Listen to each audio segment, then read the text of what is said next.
Hello everyone, welcome back to our YouTube channel Gur Mantra शिक्षा का ग्रंथ। मेरा नाम है निधि दुआ और मैं आपकी एजुकेटर हूँ। मैं आपको इस चैनल पर केमिस्ट्री पढ़ाती हूँ for GATE exam. So basically guys, अब तक हमने हमारे केमिस्ट्री के सिलेबस में सेक्शन 1 कंप्लीट कर लिया है, जिसका नाम है atomic structure and periodicity. Section 2 हमने स्टार्ट कर दिया था।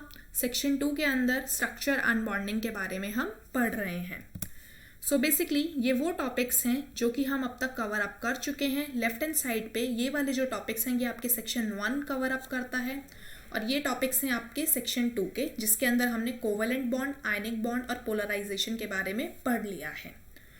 यहाँ पे मैं आपको बोलना चाहूँगी कि अगर आपने अब तक ये तीनों टॉपिक्स नहीं पढ़े हैं तो आप पहले जाके इन्हें पढ़िए, क्योंकि सेक्शन 2 के अंदर जब आपको पहले से सारी चीज़ें आती होंगी, बेसिक पता होगा, तभी आप आगे के टॉपिक्स को कवर अप कर पाएंगे।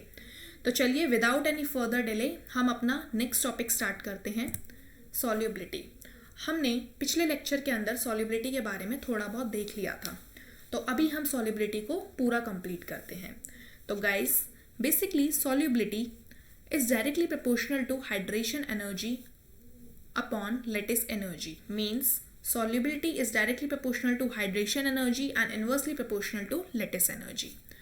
यहाँ पे हम दो केसेस देखेंगे जिसकी मदद से हमें ये पता चलेगा कि हमें सॉल्युबिलिटी को हाइड्रेशन एंथैल्पी के अकॉर्डिंग देखना है या फिर लेटिस एनर्जी के अकॉर्डिंग देखना है। सो बेसिकली केस 1 है आपका, जैसे कि आपको स्क्रीन पर दिख रहा है।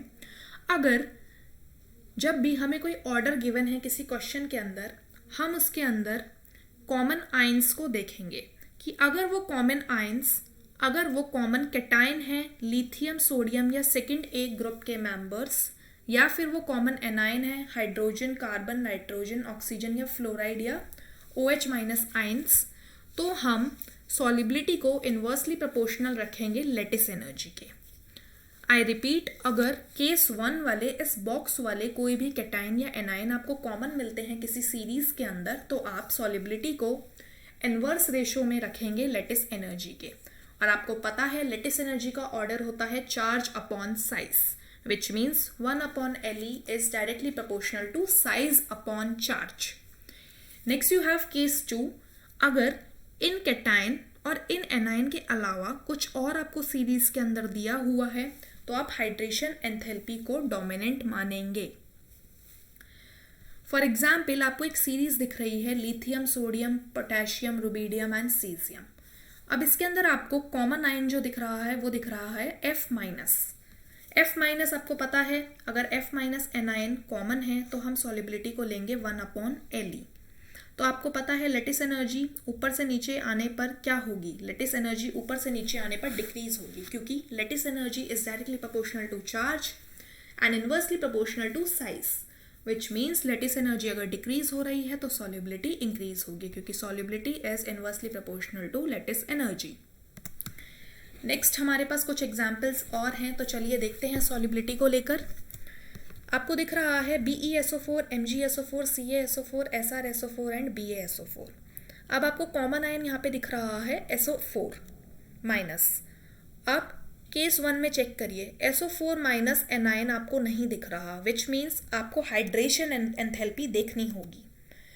अब आपको पता है टॉप से बॉटम आने पर, ग्रुप में आने पर हाइड्रेशन एंथैल्पी डिक्रीज होती है। अगर हाइड्रेशन एंथैल्पी डिक्रीज हो रही है तो सॉल्युबिलिटी डिक्रीज होगी। नेक्स्ट एग्जाम्पल के अंदर आपको कॉमन आयन देखना है। कॉमन आयन आपको दिख रहा है Ba सेकेंड ए ग्रुप का मेंबर है।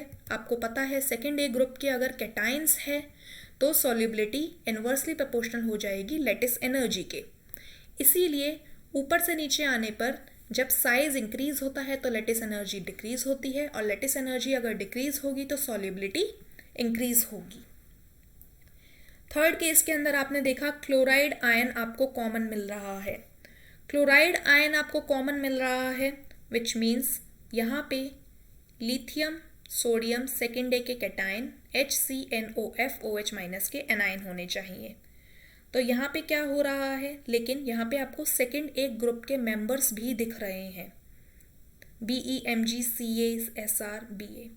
तो यहाँ पे आप क्लोराइड के साथ जब भी आपको मिलेगा तो आप लेटिस एनर्जी का ऑर्डर देखेंगे साइज इंक्रीज हो रहा है तो लेटिस एनर्जी डिक्रीज हो रही है और सॉल्युबिलिटी डिक्रीज हो रही है। इन दिस केस ऑल्सो आपको सोडियम यहाँ पे कॉमन दिख रहा है, तो सोडियम को कॉमन दिखने की वजह से आपको पता है सोडियम केस 1 के अंदर आ रहा है और solubility is directly proportional to lattice energy, which means ऊपर से नीचे आने पर लेटिस एनर्जी डिक्रीज हो रही है। फ्लोरीन, क्लोरीन, ब्रोमीन, आयोडीन के केस में लेटिस एनर्जी डिक्रीज होगी तो सॉल्युबिलिटी इंक्रीज हो जाएगी। Next we are going to study about the bond parameters. This topic is really very important क्योंकि इस टॉपिक से हर बार हर साल कोई ना कोई क्वेश्चन ज़रूर आता है। So basically number 1 bond parameter is bond length, कि बॉन्ड लेंथ क्या होती है। बॉन्ड लेंथ का मतलब होता है एवरेज डिस्टेंस, न्यूक्लियस के average distance between the nucleus of 2 atoms. वो एवरेज डिस्टेंस जो कि 2 एटम्स शेयर करते हैं एक न्यूक्लियस से दूसरे न्यूक्लियस के बीच में, उसे कहा जाता है bond length. Bond length depend करती है इलेक्ट्रोनेगेटिविटी के ऊपर। जब कोई मॉलिक्यूल का फॉर्मेशन होता है तो 2 एटम्स उसके अंदर होते हैं, उन दोनों एटम्स की इलेक्ट्रोनेगेटिविटी अलग अलग होनी चाहिए, तभी वो बॉन्ड लेंथ पॉसिबल है।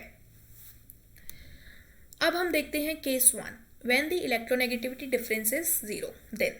अब आपको पता है हमें बॉन्ड लेंथ लेनी है, मतलब कि एवरेज डिस्टेंस लेनी है, तो हमने एक एटम को A मान लिया, B दूसरे एटम को B मान लिया, उन दोनों की हमने डिस्टेंस लिखी RA एंड RB और बॉन्ड लेंथ हो गई RA प्लस RB, जहाँ पे RA is the covalent radius of A where RB is the covalent radius of B, XA is the electronegativity of B and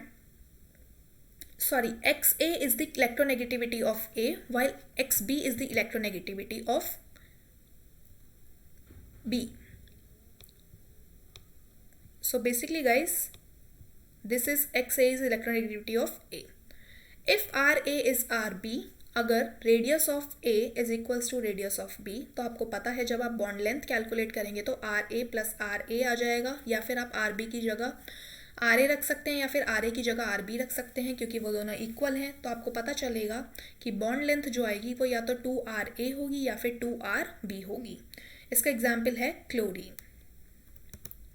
case 2, अगर electronegativity का difference 0 से ज़्यादा है तो आपको पता है, आपने एक फॉर्मूला पढ़ा था शूमेकर एंड स्टीवेंसन फॉर्मूला, जो कि बताता है RA plus RB minus 0.09 into electronegativity difference of 2 atoms, that is XA minus XB, जो कि हीट्रो एलिमेंट्स के लिए पॉसिबल है। आपको पता है हीट्रो एटमिक एलिमेंट्स आपने देखे थे जिसके अंदर 2 अलग अलग एटम्स मिलके एक मॉलिक्यूल का फॉर्मेशन करते हैं।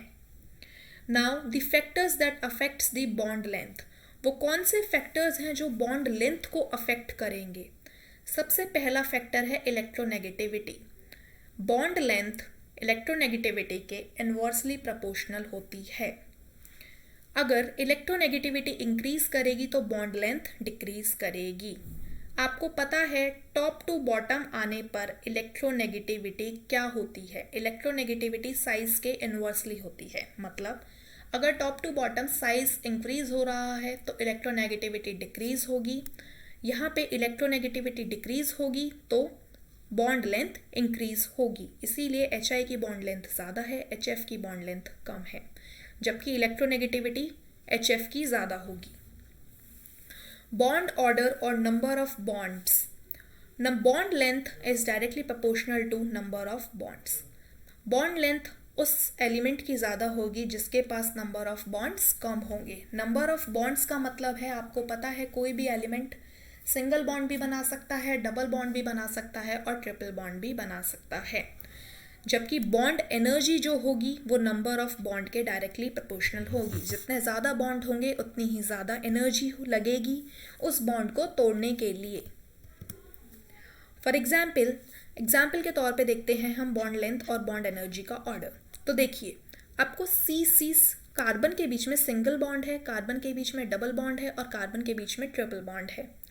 बॉन्ड लेंथ आपको गिवन है 1.54 एंगस्ट्रॉम, 1.34, 1.20। तो आप यहाँ से कंक्लूड कर सकते हैं जैसे ही बॉन्ड बढ़ रहे हैं, मतलब सिंगल बॉन्ड से डबल बॉन्ड, डबल बॉन्ड से ट्रिपल बॉन्ड, बॉन्ड लेंथ छोटी होती जा रही है। और आपने यहाँ पे भी यही देखा था कि bond length is directly proportional to inversely proportional to number of bonds. जैसे ही बॉन्ड्स इंक्रीज होंगे बॉन्ड लेंथ डिक्रीज हो रही है। यहाँ पे बॉन्ड इंक्रीज हो रहे हैं, नंबर ऑफ बॉन्ड इंक्रीज हुए तो बॉन्ड लेंथ डिक्रीज हो गई। वहीं बॉन्ड एनर्जी जो होती है वो डिपेंड करती है कि कितने नंबर ऑफ बॉन्ड्स हैं। यहाँ पे सिंगल बॉन्ड है तो बॉन्ड एनर्जी 80 है, यहाँ पे 140 है, यहाँ पे 180 किलो कैलोरी है। मतलब बॉन्ड एनर्जी डिपेंड कर रही है कितने नंबर ऑफ बॉन्ड्स हैं। ऑल्दो ये एक्सपेरिमेंटल डेटा है, आपको ये चीज़ कैलकुलेट नहीं करनी होगी कि आपकी कितनी बॉन्ड लेंथ है, कितनी बॉन्ड एनर्जी है। आपको सिंपली ऑर्डर बताना होगा। आपको क्वेश्चंस इसी टाइप से दिए हुए होंगे। नेक्स्ट हीट्रो एटमिक्स के बारे में बात करते हैं, हीट्रो मॉलिक्यूलर के बारे में बात करते हैं। तो देखिए कार्बन ऑक्सीजन, यहाँ पे आपको डबल बॉन्ड दिया हुआ है, यहाँ पे आपको ट्रिपल बॉन्ड दिया हुआ है। बॉन्ड लेंथ की बात की जाए तो 1.43, 1.20, 1.13 जैसे जैसे बॉन्ड्स इंक्रीज हो रहे हैं, नंबर ऑफ बॉन्ड इंक्रीज हो रहे हैं, बॉन्ड लेंथ डिक्रीज हो रही है और बॉन्ड ऑर्डर यहाँ पे इंक्रीज हो जाएगा क्योंकि नंबर ऑफ बॉन्ड्स इंक्रीज हो रहे हैं। Next is hybridization. Bond length depend करती है कि किसी भी एलिमेंट का, किसी भी मॉलिक्यूल का हाइब्रिडाइजेशन क्या है, उसके अंदर उसका एस कैरेक्टर कितना है। तो bond length is inversely proportional to s character. जैसे ही एस कैरेक्टर बढ़ेगा तो बॉन्ड लेंथ डिक्रीज हो जाएगी। एग्जाम्पल के तौर पे आपको दिख रहा है इथेन। इथेन के अंदर सिंगल बॉन्ड प्रेजेंट होता है। सिंगल बॉन्ड प्रेजेंट है तो मतलब उसके हाइब्रिडाइजेशन के अंदर दोनों कार्बन्स sp3 होंगे, विच मीन्स उसकी बॉन्ड लेंथ गिवन है आपको 1.54। अब आपकी इथीन वाली कंडीशन आ जाती है, आपका डबल बॉन्ड आ गया है तो यहाँ पे एक कार्बन तो आपका sp3 में होगा, ये वाला कार्बन, और ये वाला कार्बन आपका sp2 में होगा। यहाँ पे आपका s कैरेक्टर थोड़ा सा डिक्रीज हो गया है, इसीलिए इसकी बॉन्ड लेंथ भी डिक्रीज हो गई है। यहाँ पे आपका ट्रिपल बॉन्ड आ गया तो s कैरेक्टर और डिक्रीज हो गया तो बॉन्ड लेंथ भी डिक्रीज हो गई, विच मीन्स जितना कम s कैरेक्टर होगा उतनी ही ज़्यादा बॉन्ड लेंथ होगी। जितना कम s कैरेक्टर होगा उतनी ही ज़्यादा बॉन्ड लेंथ होगी। यहाँ पे sp3 था तो 1.54 बॉन्ड लेंथ थी। यहाँ पे sp3 sp2 था तो यहाँ पे 1.51 थी। यहाँ पे sp3 sp था तो यहाँ पे 1.47 थी। यहाँ पे टॉप से बॉटम आने पर sp कैरेक्टर इंक्रीज हो रहा है। आपको पता है s एंड p 50-50 शेयरिंग हो रही है। यहाँ पे थोड़ा कम हो गया है sp2 के अंदर, sp3 के अंदर तो बिल्कुल कम हो गया है s character.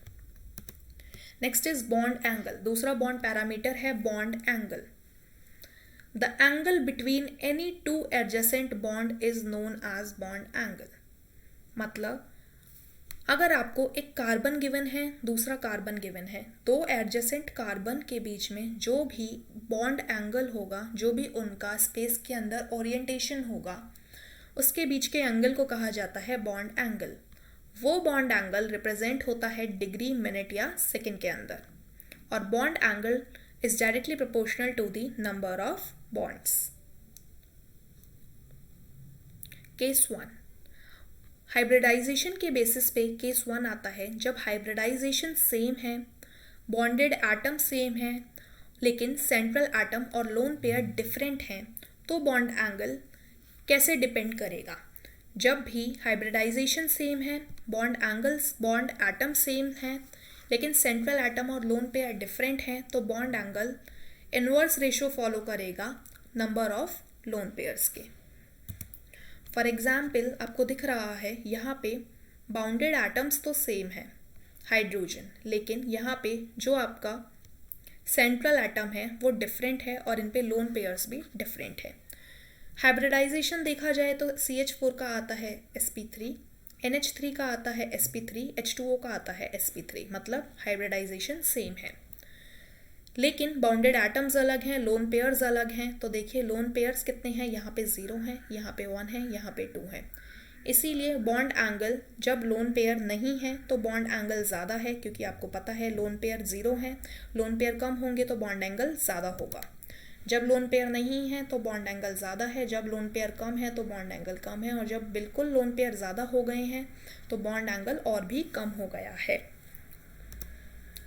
Case 2, when hybridization is same. जब हाइब्रिडाइजेशन सेम है, बॉन्डेड एटम सेम है, लेकिन लोन पेयर सेम है बट सेंट्रल एटम डिफरेंट है, तो बॉन्ड एंगल डिपेंड कर जाता है उसकी इलेक्ट्रोनेगेटिविटी के ऊपर।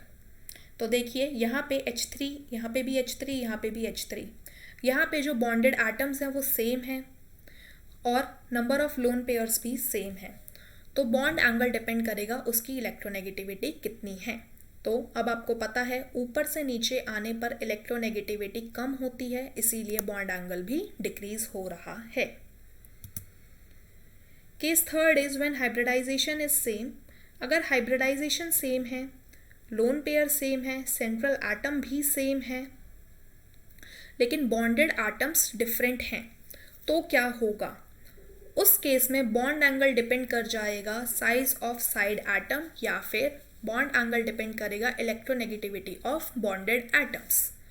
तो बेसिकली आपको जैसा कि दिख रहा है यहाँ पे sp3 हाइब्रिडाइजेशन है, हाइब्रिडाइजेशन सेम है, लोन पेयर यहाँ पे सेम है, लेकिन यहाँ पे बॉन्डेड एटम भी सेम है, लेकिन यहाँ पे सेंट्रल एटम ऑक्सीजन सेम है, लेकिन bonded atom F2Cl2 and Br2 different हैं।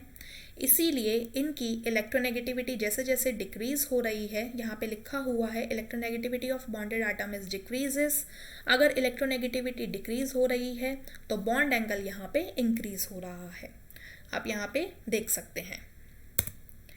Next bond parameter is bond energy. So basically bond energy दो टाइप की होती है। Number 1 is bond formation energy and number 2 is bond dissociation energy. Bond formation energy वो energy होती है जो कि रिलीज होती है एक बॉन्ड से जो कि बॉन्ड बनाने में काम आ रहा है, और बॉन्ड डिसोसिएशन एनर्जी होती है वो एनर्जी रिक्वायरमेंट, वो उस एनर्जी की रिक्वायरमेंट जो कि किसी भी बॉन्ड को तोड़ने में काम आती है। सो बेसिकली यहाँ पे दो केसेस आ जाते हैं आपके बॉन्ड एनर्जी के केस में, या तो डाई एटमिक मॉलिक्यूल होगा या फिर पॉली एटमिक मॉलिक्यूल होगा। तो basically bond energy is equals to bond dissociation energy in case of diatomic molecule. For example N2 की बॉन्ड एनर्जी ज़्यादा होगी F2 से। केस 2 के अंदर पॉली एटमिक मॉलिक्यूल्स के अंदर भी सेम ही कंडीशन रहेगी, बॉन्ड एनर्जी इक्वल्स रहेगी बॉन्ड डिसोसिएशन एनर्जी के। Next is factors affecting bond energy. वो कौन कौन से फैक्टर्स हैं जो अफेक्ट करेंगे बॉन्ड एनर्जी को? तो यहाँ पे 7 इंपॉर्टेंट फैक्टर्स हैं जो कि अफेक्ट करने वाले हैं बॉन्ड एनर्जी को। Number 1 factor is delta electronegativity, difference of electronegativity. अगर डिफरेंस आ रहा है इलेक्ट्रोनेगेटिविटी का तो बॉन्ड एनर्जी डिपेंड कर जाएगी, डायरेक्टली प्रोपोर्शनल होगी डेल्टा EN के। Bond energy is directly proportional to delta EN। Second is bond order. Bond energy directly proportional होती है बॉन्ड ऑर्डर। आपको पता है बॉन्ड ऑर्डर जैसे जैसे नंबर ऑफ बॉन्ड्स इंक्रीज करेंगे तो बॉन्ड ऑर्डर इंक्रीज करेगा, बॉन्ड ऑर्डर इंक्रीज करेगा तो बॉन्ड एनर्जी भी इंक्रीज करेगी। Atomic size, bond energy is inversely proportional to atomic size. जैसे ही एटम का साइज बढ़ेगा बॉन्ड एनर्जी डिक्रीज होगी, लेकिन इसका एक्सेप्शन आ जाता है chlorine, bromine and fluorine and iodine. ये आपको लर्न करना है, मैं आपको साथ साथ सारे एक्सेप्शंस भी बताती जा रही हूँ। आपको अच्छे से अपने प्रॉपर नोट्स बनाने हैं इस पॉइंट पे, क्योंकि इनऑर्गेनिक केमिस्ट्री के अंदर अब जितना लर्न करेंगे, जितना खुद से नोट्स बनाएंगे, जितना डेली बेसिस पे आप रिवाइज करेंगे उतना बेटर रहेगा, क्योंकि यहाँ पे काफ़ी सारी चीज़ें हैं जो आपको याद रखनी है। Next is fourth point, that is bond polarity. Bond energy is directly proportional to bond polarity, which means bond की कैसी पोलैरिटी है, वो नॉन पोलर है, वो पोलर है, ये डिपेंड करेगा बॉन्ड एनर्जी पे। Next is hybridization. Bond energy depend कर जाएगी कि कितना S कैरेक्टर प्रेजेंट है।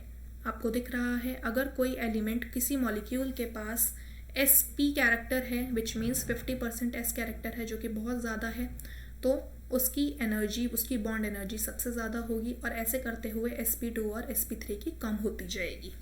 Next is resonance. रेजोनेंस का मतलब होता है किसी भी स्ट्रक्चर के अंदर पाई इलेक्ट्रॉन्स का डीलोकलाइजेशन होना। पाई इलेक्ट्रॉन्स मतलब डबल बॉन्ड या ट्रिपल बॉन्ड का प्रेजेंट होना। वो डबल बॉन्ड या ट्रिपल बॉन्ड डीलोकलाइज होते रहते हैं, एक जगह से दूसरी जगह पर मूव करते रहते हैं। For example in case of benzene, CC bond increases due to pi electron of C double bond C।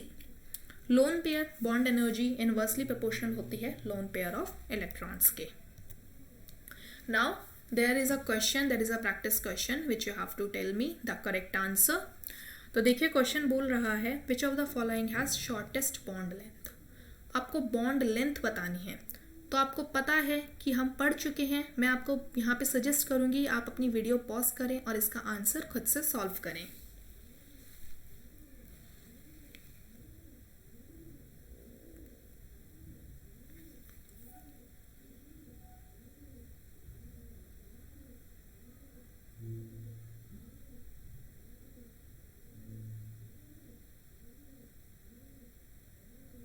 Okay guys, so correct answer is option number 2, that is your fluorine. Okay, next question is write down the order of bond energy of the following: HF, HCl, HBr and HI. आपको यहाँ पे bond energy का order बताना है.